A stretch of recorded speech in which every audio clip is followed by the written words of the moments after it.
Hello everyone, मैं कुसुम जोरी आज आप लोगों के लिए वीडियो लेकर आई हूँ। और जैसा कि मैंने पहले अपने एक वीडियो में बताया था कि मैं आपको ड्रैपिंग का बेसिक सिखाने वाली हूँ, तो आज का जो मेरा वीडियो है वो बेसिक ड्रैपिंग है। बेसिक ड्रैपिंग हम कैसे करते हैं। ड्रैपिंग के लिए हमें टूल्स की रिक्वायरमेंट होती है, जिसके लिए मैं पहले एक वीडियो बना चुकी हूँ और उसका लिंक मैंने डिस्क्रिप्शन बॉक्स में डाल दिया है। टूल्स के बाद हमारा नेक्स्ट स्टेप होता है वो होता है मेज़रमेंट का। हमें कौन कौन से मेज़रमेंट लेने होते हैं। हमें दो मेज़रमेंट लेने होते हैं, हॉरिजॉन्टली और वर्टिकली। मेज़रमेंट लेने की भी एक टेक्निक होती है। मेज़रमेंट प्रॉपर आए इसके लिए हमें कुछ चीज़ें ध्यान में रखनी होती हैं। तो मेज़रमेंट कैसे लेते हैं ये मैं आज आपको सिखाती हूँ। सबसे पहले हम लेंथ का मेज़रमेंट लेंगे, जो शोल्डर टिप टू वेस्ट होगा। नेक के लिए हम राउंड मेज़रमेंट लेते हैं नेक का, और इस मेजरिंग टेप के अंदर हम अपनी दो फिंगर को इंसर्ट कर देते हैं, जिससे हमें प्रॉपर ईज़ मिल सके। ईज़ मिलने से फिटिंग प्रॉपर आएगी। नेक्स्ट जो हमारा मेज़रमेंट होगा वो होगा राउंड बस्ट का। राउंड बस्ट का मेज़र लेते टाइम भी हम ध्यान रखेंगे कि हमारी जो दो फिंगर्स हैं वो हमारी मेजरिंग टेप के अंदर हो, जिससे हमें प्रॉपर ईज़ मिल सके, हमारा जो मेज़रमेंट है वो प्रॉपर आए। राउंड मेज़रमेंट हम हमेशा अपर बॉडी के फुलेस्ट पार्ट का लेते हैं, जिससे हमारी जो फिटिंग है वो प्रॉपर आ सके। दो फिंगर्स हम इंसर्ट ज़रूर करके रखेंगे, अदरवाइज़ हमारी ईज़ में प्रॉब्लम हो सकती है। नेक्स्ट मेज़रमेंट जो होता है वो होता है हमारा शोल्डर का, जो नेक टिप टू लोअर शोल्डर तक होता है। इसके बाद जो नेक्स्ट मेज़रमेंट होता है वो होता है अक्रॉस फ्रंट का, जो आर्म होल के मिड से दूसरे आर्म होल के मिड तक लिया जाता है। इसे हम अक्रॉस फ्रंट कहते हैं। सेम ऐसे ही हम बैक का मेज़रमेंट लेते हैं, जिसे हम अक्रॉस बैक कहते हैं। ये भी सेम आर्म होल का मिड टू आर्म होल के मिड टू मैच करते हैं। इसके बाद हमारी आती है बैक लेंथ, जो शोल्डर टिप टू बेस तक होती है। बैक और फ्रंट का मेज़रमेंट सेम होता है।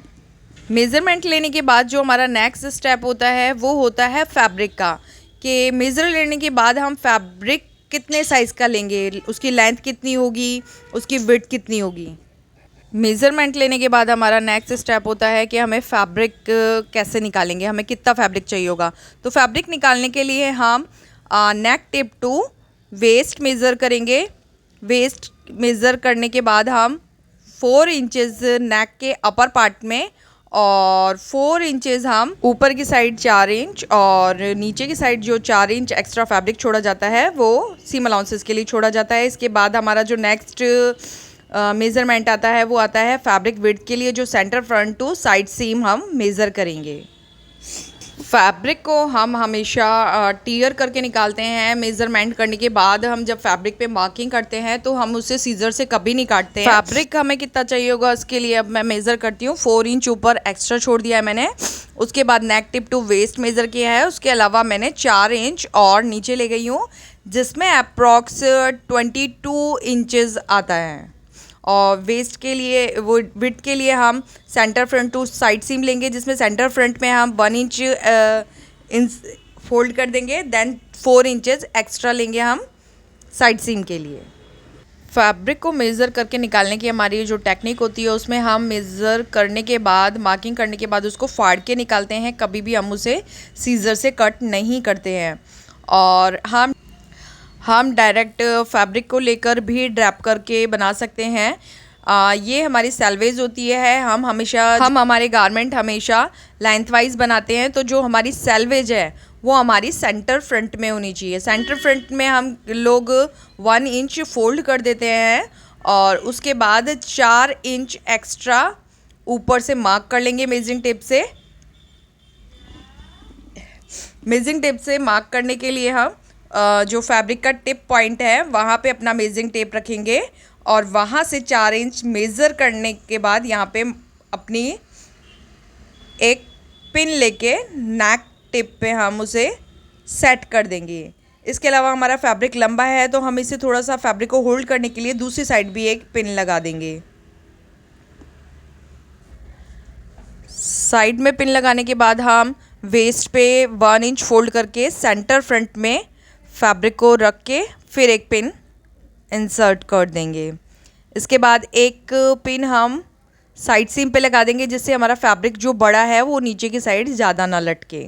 हम अगर बड़ा फैब्रिक हैंडल नहीं कर सकते तो इसके लिए हम फैब्रिक को छोटा काट के भी निकाल सकते हैं, जैसे मैंने आपको पहले बताया था उस टाइप से।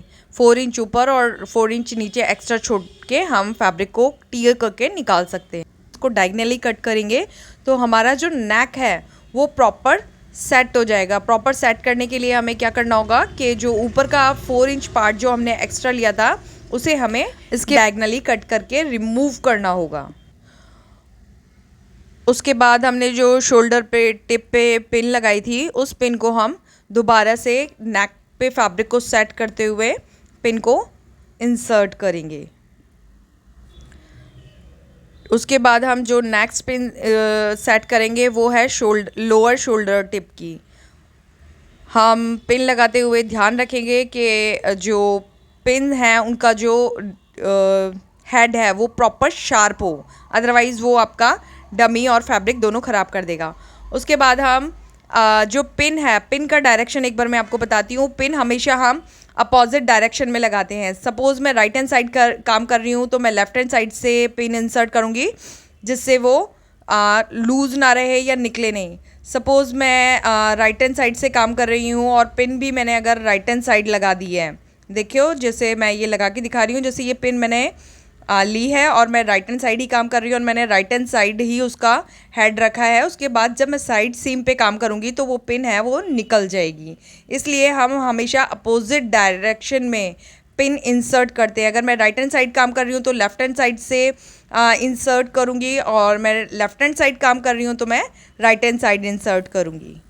इसके बाद हम पेंसिल से मार्किंग करेंगे। मार्किंग करने के लिए हम अपनी फिंगर टिप का यूज़ करेंगे। हम पहले अपनी फिंगर से फील करेंगे, जो नेक की स्टिच है उसे फील करने के बाद हम पेंसिल से मार्क करते हुए चले जाएंगे। हम मिड टू शोल्डर टिप तक मार्क कर देंगे पेंसिल से। उसके बाद shoulder tip to lower tip mark करेंगे। पेंसिल से हम हमेशा हिडन लाइंस ड्रॉ करते हैं, कभी भी स्ट्रेट लाइन ड्रॉ नहीं करते हैं। उसके बाद हम आर्म होल में भी हिडन लाइन ड्रॉ करते हुए एक